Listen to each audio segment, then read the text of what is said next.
¿Cuánto vale realmente ese celular?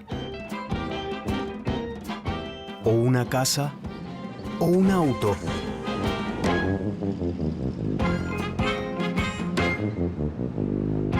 ¿Cuánto vale esa mesa que llevó 20 días de trabajo hasta llegar a la vidriera? El precio de un bien o producto va a depender del momento y el lugar en el que se quiera vender o comprar. Un ámbito al que se llama mercado. Pero ¿de qué manera se define un precio? ¿Quién maneja el mercado? O mejor dicho, ¿quién decide el valor de todas las cosas?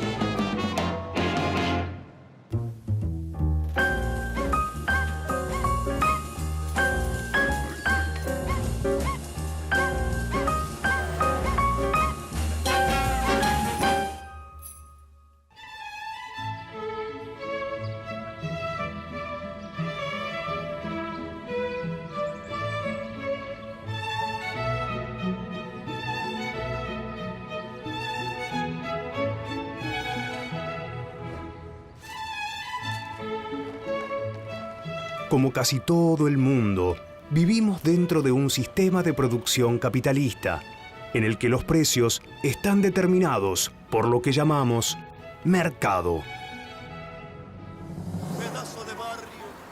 No el mercado del barrio, claro, sino un sistema dinámico donde se ofrece y demanda un determinado producto. Esta relación entre oferta y demanda da como resultado cuánto se vende y a qué precio. Y no es precisamente una relación muy estable. La influencia de cada sector de la sociedad empuja hacia un lado u otro. Los trabajadores, los empresarios y el Estado defienden sus intereses modificando ese valor que finalmente se traduce en un precio.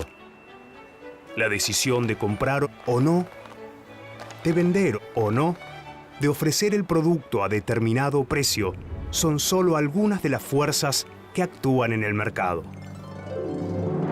En el sistema capitalista o economía de mercado, consumir o no implica participar en el mercado.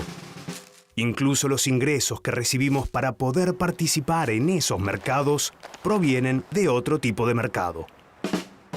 El mercado laboral, en el que se ofrece y demanda la fuerza de trabajo.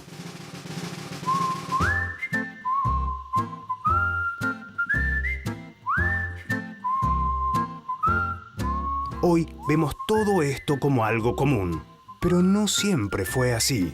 Existen y han existido otros sistemas económicos con normas muy distintas para determinar el precio de las cosas, sin necesariamente la intervención del mercado. Pero, ¿de qué manera entonces se manejaban estos sistemas económicos? Por ejemplo, antes de que existiera el capitalismo, bajo el sistema llamado feudalismo, los siervos cultivaban la tierra que el señor feudal les asignaba.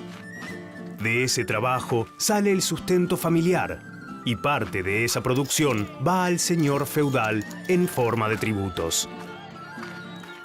Esto no quiere decir que el mercado no existiera antes del capitalismo, pero su uso y funcionamiento difiere mucho al que conocemos hoy. Por ejemplo, en las ciudades medievales, la actividad económica impulsa el crecimiento de algunos mercados muy específicos. Es el caso de los mercados locales. En estos se comercia la mayoría de los bienes que la ciudad consume y que por ser pesados, voluminosos o perecederos no se transportan a grandes distancias. Por otro lado, también existe el mercado exterior. A través de él, la ciudad consigue bienes importados que no se producen localmente. El crecimiento de las ciudades, las conquistas coloniales y la apertura de nuevas rutas comerciales potencian este mercado y mucha gente vive de él. Pero los bienes que se comercian son pocos y mayormente de lujo, como este televisor, que sirve para que Pablo se informe y pueda explicarle a sus alumnos, por ejemplo, las razones del precio de los celulares importados. Pero volvamos a la historia. Estos mercados primitivos, el mercado local y el mercado exterior, son el antecedente del sistema actual, pero con enormes diferencias. La oferta y la demanda no definen los precios, sino que se definen por razones económicas, vinculadas a los costos de extracción y transporte, sin reflejar el costo del valor del trabajo.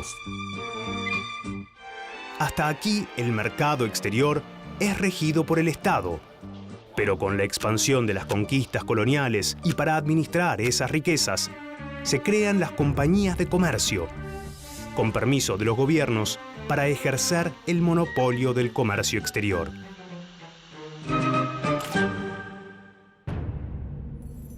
El excedente de las riquezas y la llegada en el siglo XVIII de la Revolución Industrial anuncian el nacimiento de un nuevo sistema económico: el capitalismo.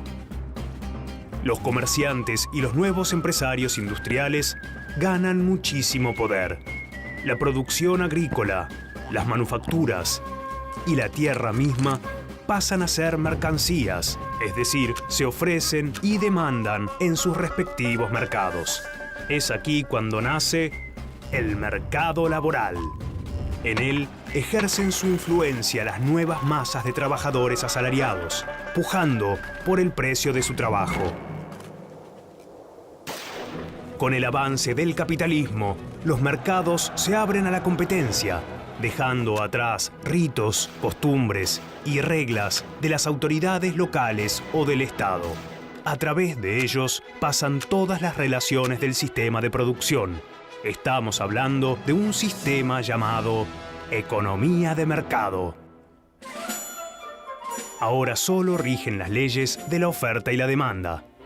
Por eso hablamos de libre mercado. Cualquiera puede participar y negociar libremente el precio de un bien o un servicio. Bueno, no cualquiera puede participar, ni el mercado es tan libre.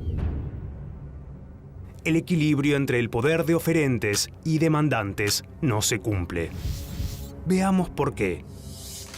Por ejemplo, en el mercado del trabajo, entre quienes ofrecen su trabajo y quienes lo compran, hay una gran diferencia de poder.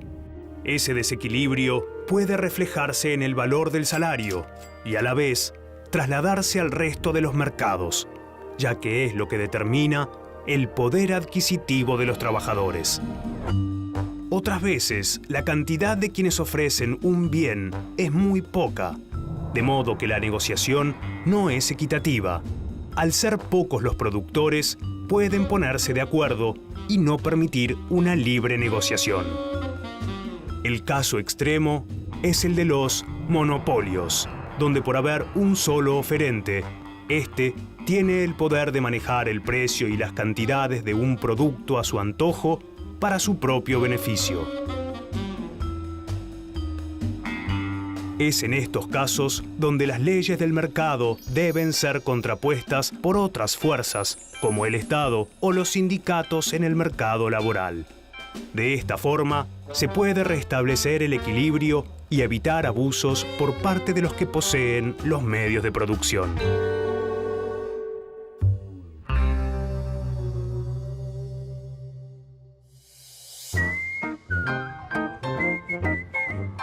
El mecanismo de la oferta y la demanda, además de determinar los precios de los productos, brinda una información fundamental. Un empresario puede saber qué producto busca el mercado, a qué precio es posible venderlo y si es rentable producir ese bien. A su vez, un consumidor puede saber si comprar ese producto o qué precio debe tener su trabajo para poder conseguir el dinero para comprar las cosas que quiere o necesita.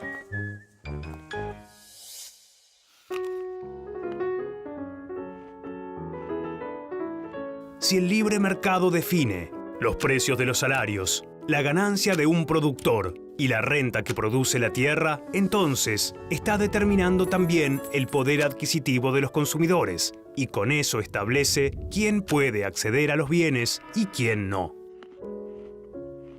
Claro que la economía de mercado no es el único sistema económico. La economía planificada es una forma completamente distinta de organizar la producción. Por ejemplo, en los Estados Unidos, para resolver la Gran Depresión de 1929, se pone en marcha un sistema de economía planificada al que se llama New Deal.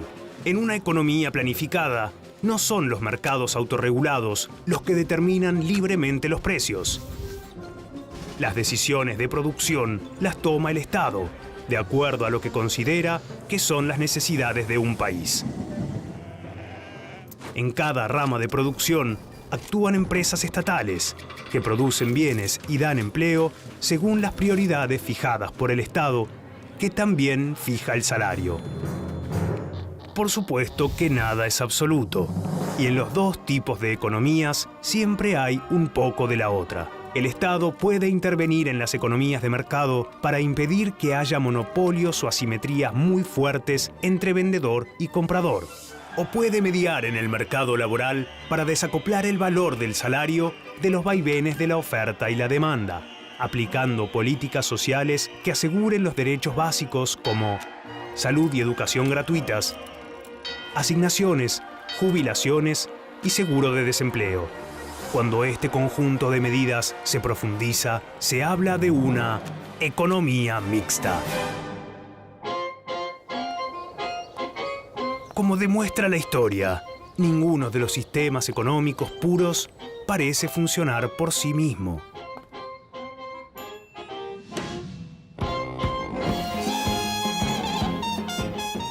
Para que los precios sean justos y equilibrados, deben ser regulados por distintas fuerzas. Así se impiden los abusos de poder de cualquiera de ellas, beneficiando a la población entera.